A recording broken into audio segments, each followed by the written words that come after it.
اور تابوت سکینہ بھی نہ جانے کہاں غائب ہو گیا۔ ٹائٹس کے حملے کے بعد یہودی آخری نبی کا انتظار کر رہے تھے، کیونکہ اللہ پاک نے ان سے وعدہ کیا تھا کہ انہیں پھر عروج بخشا جائے گا۔ اس وعدے کا ذکر سورہ بقرہ میں بھی موجود ہے۔ اے بنی اسرائیل، ان نعمتوں کو یاد کرو جو تم پر کی گئیں، اور اپنا وعدہ پورا کرو، ایمان لاؤ تاکہ ہم بھی اپنا وعدہ پورا کریں۔ قیامت کی نشانیوں میں سے ایک نشانی یہ بھی ہے کہ ہیکل سلیمانی کی 3 دفعہ تعمیر ہوگی، جو کہ 2 دفعہ ہو چکی ہے۔ یہودی اپنے مسیحا اور آخری نبی کے انتظار میں تھے کہ ٹائٹس کے حملے کے 500 سال بعد نبی آخری الزماں کی ولادت ہوئی۔ یہاں یہودیوں کو یہ جھٹکا لگا کہ سارے نبی حضرت اسحاق کی نسل میں سے ہیں، تو آخری نبی حضرت اسماعیل کی نسل سے کیوں کر آ گئے، اور انہوں نے ایمان لانے سے انکار کر دیا۔ مسلمانوں کے لیے یہ بھی انبیاء کی ہی نشانی تھی، اس لیے ہیکل سلیمانی کو بیت المقدس کا نام دیا گیا۔ اسلام کے آغاز میں یہودیوں کو قائل کروانے کی خاطر ہی بیت المقدس کی جانب منہ کر کے نماز ادا کرنے کا حکم ہوا، کیونکہ یہودی اسی طرف منہ کر کے عبادت کیا کرتے تھے۔ 17 ماہ بعد ہماری عبادت کا رخ بیت المقدس سے بیت اللہ کی جانب موڑ دیا گیا، کیونکہ مسلمانوں کا شروع سے ہی قبلہ اول وہی رہا ہے جسے پہلے حضرت آدم اور پھر حضرت ابراہیم نے تعمیر کیا۔ حضرت عمر رضی اللہ تعالیٰ عنہ کے دور حکومت میں اسرائیل یعنی یروشلم پر عیسائیوں کا قبضہ تھا۔ بیت المقدس کے ہی احاطے میں انہوں نے گرجا گھر تعمیر کیا ہوا تھا، اور عین تابوت سکینہ والی جگہ پر وہ گند پھینکا کرتے تھے۔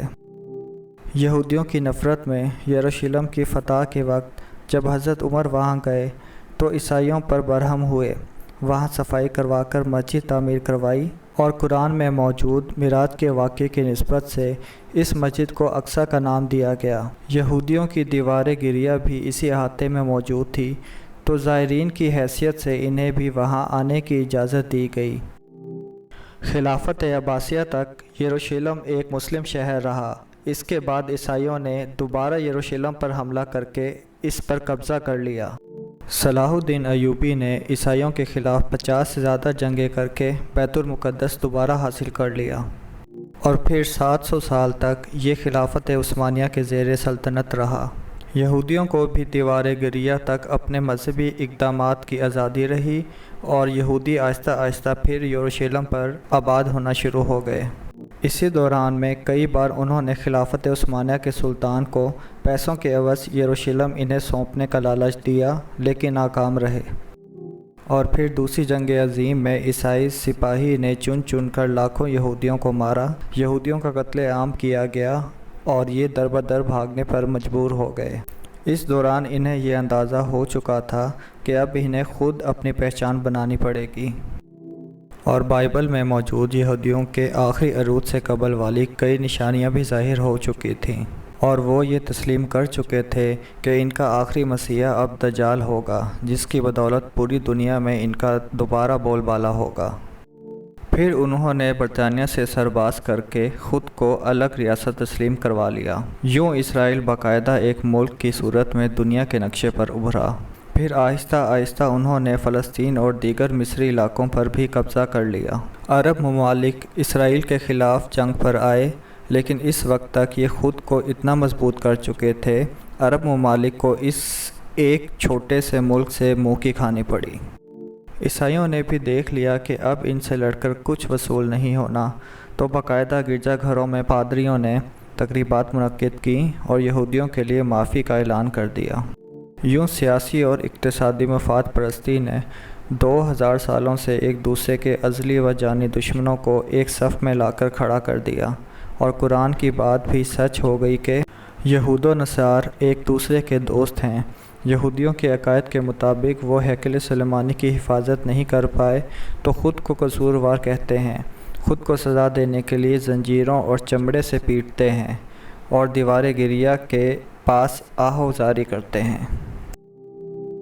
وہ ایمان رکھتے ہیں کہ تیسری بار انہیں پوری دنیا پر حکمرانی حاصل ہوگی، اس کے لیے انہیں مسجد اقصیٰ کو گرانا ہوگا، جس کی تیاری وہ کر چکے ہیں، لیکن مسئلہ تھا سرخ گائے، کیونکہ ان کے عقیدے کے مطابق وہ ناپاک ہیں، اور جب تک پاک نہیں ہو جاتے ہیکل سلیمانی تعمیر نہیں کر سکتے۔ اور پاک ہونے کے لیے سرخ گائے کی قربانی دینا ہوگی، وہ گائے جس کی نشانیاں قرآن پاک میں بھی بیان کی گئی ہیں، جو اس وقت بھی انہیں ڈھونڈنے میں مشکل ہوئی تھی اور اب بھی 100 سال تک وہ ایسی گائے کی تلاش کرتے رہے۔ 2019 میں ایک امریکی ریاست میں 5 عدد ویسی گائیں انہیں مل گئیں جن کے جسم پر سرخ رنگ کے علاوہ اور کوئی بال نہیں تھا۔ انہیں کبھی کام کے لیے استعمال نہیں کیا گیا تھا۔ اگلی نشانی کہ ان پر کسی بیماری کا اثر نہیں ہونا چاہیے۔ پوری دنیا میں کووڈ پھیلا کر مختلف جانوروں کے ساتھ انہیں ٹیسٹ کیا گیا اور ان پر اس بیماری کا کوئی اثر نہ ہوا۔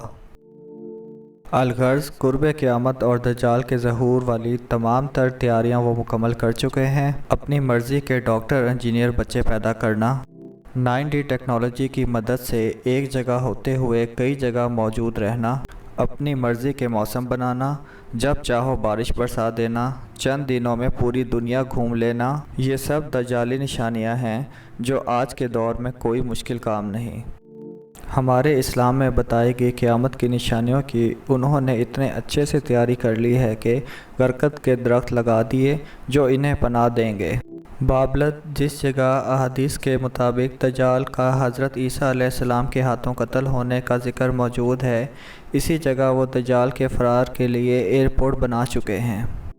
یہ سب تو قربت قیامت کی نشانیاں ہیں اور ہیکل سلیمانی نے بھی بن کر رہنا ہے۔ پھر اصل جنگ کیا ہے؟ اصل جنگ حقائق کی ہے۔ ہم اپنے عقائد میں اس قدر کمزور ہو چکے ہیں کہ نماز پڑھیں نہ پڑھیں ہمیں کوئی فرق نہیں پڑتا، اپنے بہن بھائیوں کے حق کھا کر خوشی محسوس کرتے ہیں اور فرقوں کے خرافات میں الجھے ہوئے ہیں۔ فلسطینیوں کے لیے سوائے دعا اور احتجاج کے ہم کیا کر سکتے ہیں؟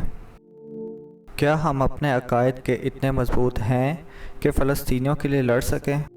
کیا ہم یہودیوں کے مقابلے میں نکلنے والی ہراساں مجاہدین کی لسٹ میں آتے ہیں؟ اگر دجال حاضر ہو جائے اور توبہ کا دروازہ بند ہو جائے تو ہماری آخرت کے لیے کیا تیاری ہے؟ ایک بار سوچ کر خود سے سوال ضرور کریں۔